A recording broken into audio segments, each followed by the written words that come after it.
Andrew Mountbatten no longer represents the values of Carrickfergus and is no longer somebody that we want to honour in our town. For nearly 40 years, a quiet street in Northern Ireland carried a name that once represented royal celebration, unity, and optimism. Prince Andrew Way stood as a small tribute to a young royal couple, newly married, newly titled, and stepping into a future that few could have predicted would shatter so completely.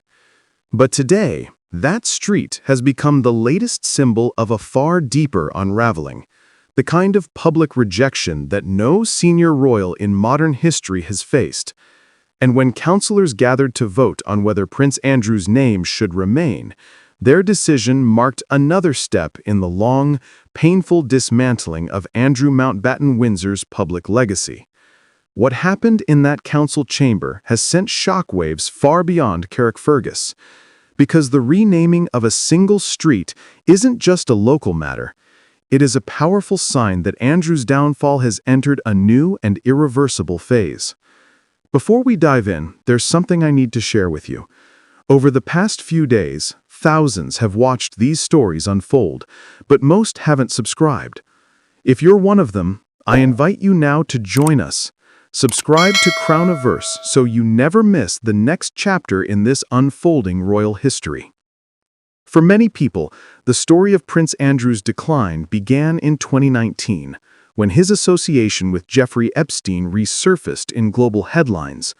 The years that followed brought allegations, investigations, a disastrous television interview, and ultimately a civil lawsuit that Andrew settled while denying all wrongdoing. Each twist eroded his standing within the royal family, culminating in King Charles removing his military titles, patronages, and official public role. But even after all of that, few imagined the consequences would spread so widely that even street names, once bestowed in celebration, would now be stripped away. The origins of Prince Andrew Way go back to 1986, the year Andrew married Sarah Ferguson and was granted the title Duke of York. Around the UK and across the Commonwealth, local councils and communities commemorated the occasion with plaques, ceremonies, and, in Carrickfergus, a newly named street. The gesture reflected the nation's fondness at the time, as well as the symbolic role Andrew played as a young naval officer and newlywed prince. For decades, the name remained untouched, a small reminder of royal history in Northern Ireland. But times have changed, and in the wake of Andrew's deeply damaged reputation, more and more members of the public questioned whether his name should continue to represent anything at all. According to Councillor Lauren Gray, requests to rename the street have been coming to her since she was first elected in 2019. She told the council that these requests had reached a fever pitch over the past year. Her comments, reported by Belfast Live, reflect not just frustration, but a sense that the community was increasingly uncomfortable with the idea of honoring Andrew in any way. This shift mirrors a wider trend. Over the last several years, Andrew's public image has collapsed. The lawsuit filed by Virginia Giuffre, the settlement that followed, and the persistent attention on his relationship with Epstein created a shadow that has grown instead of fading. And although Andrew continues to deny all allegations against him, the public perception of him has been firmly shaped by these events. The decision by King Charles to strip his brother of titles and roles only intensified the sense that Andrew has become a figure the monarchy wants to quietly move away from. The connection between the king's actions and the change in public opinion is impossible to miss. Councillor Gray said that in recent weeks, as Andrew Mountbatten Windsor stepped away from some of the titles conferred on him, and now with the royal family removing his style, title, and honors, we're now in the space to have this conversation. Her words reflect a crucial point. Andrew's loss of honors at the national level has opened the door for a reassessment of honors at the local level as well. The moment the council accepted the motion to rename the street, backed unanimously by all represented parties, DUP, UUP, TUV, Sinn Féin, and the Alliance Party, the significance was unmistakable. In politics, especially in Northern Ireland, unity across parties is rare. But in this case, they all agreed that Andrew's name should go. That alone is a powerful indicator of just how far his reputation has fallen. The renaming process will include public consultation among the 10 households on the street, but the motion has already gained widespread support. Councillor Gray has proposed that the street retain its royal link, but this time through Queen Elizabeth II. She called the late monarch a strong female leader in a male-dominated world, and said the change would be a fitting tribute. The contrast between honoring Queen Elizabeth and removing Andrew's name highlights the difference in how the two figures are regarded. One represents duty, stability, and public respect. The other now represents controversy, scandal, and a royal past the institution hopes to forget. For Andrew, this development is a symbolic blow with emotional weight far beyond the boundaries of Carrickfergus. Street names last for generations. They survive political cycles, personal scandals, and shifts in public opinion. For one to be changed, especially after nearly 40 years, sends a message that something has gone seriously wrong. And when that change directly targets a senior royal, the message becomes even more pronounced. It is important to be clear that Andrew has consistently denied all allegations made against him. Nothing in the street renaming decision is a legal judgment, but it is undeniably a public judgment, and public judgments often carry consequences that legal ones do not. In the world of royal symbolism, perception matters. Names, titles, patronages, and honors matter. They define how a royal is remembered, how their history is preserved, and how future generations view their legacy. The removal of a street name indicates that Andrew's legacy is no longer something communities wish to preserve. What makes this moment even more powerful is that it reflects a broader pattern. Andrew has already lost his military affiliations. He has already lost his HRH style. He has already lost his royal patronages. He has already lost his role as a working royal. His presence at major royal events has been reduced to near invisibility. And now, the erasure is spreading beyond palace walls, into public spaces and the everyday landscape.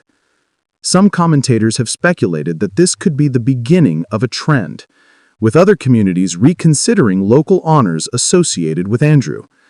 These claims are unverified, but the very fact that people are discussing such possibilities indicates the depth of his reputational decline. Once a name starts disappearing from public life, it often continues to fade. And the monarchy, which relies heavily on symbolism, is experiencing the consequences of the public distancing itself from one of its most controversial figures. The renaming also touches on the broader issue of how historical symbols should be handled when the figures they honor become embroiled in scandal.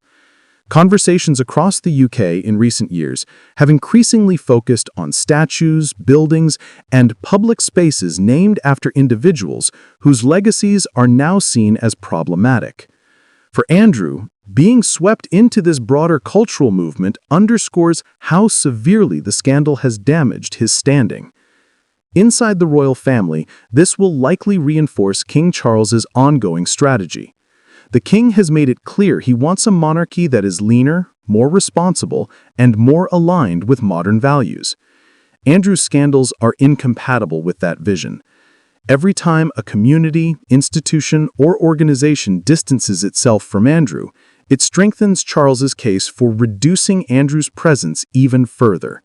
The Carrickfergus renaming, though a local decision, aligns perfectly with the king's long-term goals. For Andrew himself, the impact is unlikely to be publicized, but it may carry emotional weight. His connection to Carrickfergus was rooted in a moment of celebration from his youth, a time when he was seen as a promising figure in the royal family. Losing that connection in such a public way may serve as yet another reminder of how drastically his circumstances have changed. For Sarah Ferguson, the renaming is another reminder of how deeply Andrew's downfall affects her by association. The street was originally named to celebrate their marriage, a union that captured public imagination at the time. Now, nearly 4 decades later, its removal symbolizes the end of that optimism and the collapse of the shared public identity she and Andrew once had. Although Sarah is not the focus of this story, the street's original significance ties her into its emotional narrative. As for the people of Carrickfergus, the renaming marks a move toward reclaiming their community identity. As Councillor Gray said, the people deserve to have a say in how the street will be known going forward. Their desire to replace Andrew's name with that of Queen Elizabeth II reflects a wish to honor a figure they admire, someone whose legacy represents strength rather than scandal. Going forward, council officers will prepare a detailed report outlining the renaming process and a mechanism for public consultation. This will include seeking the views of the 10 addresses on the street. While the process may take time, the momentum is clearly in favor of change. And when the new name is finally chosen, it will mark the end of a chapter that began in celebration but ended in controversy. This renaming is not the end of Andrew's story, nor is it the final consequence he may face, but it is a potent symbol, one that captures the essence of his decline. His name, once used with pride, is now being removed from public view. His legacy, once celebrated, is being rewritten. And the public, once indifferent, is now taking bold steps to distance themselves from a prince whose associations have become impossible to ignore. For the royal family, this moment is a reminder of how fragile public trust can be. For Andrew, it is another step into obscurity. And for the public, it is a signal that they are no longer willing to honor symbols that no longer align with their values. The question now is whether more communities will follow, whether more names will be removed, and whether Andrew's future holds any possibility of restoration. Only time will tell. But one thing is clear.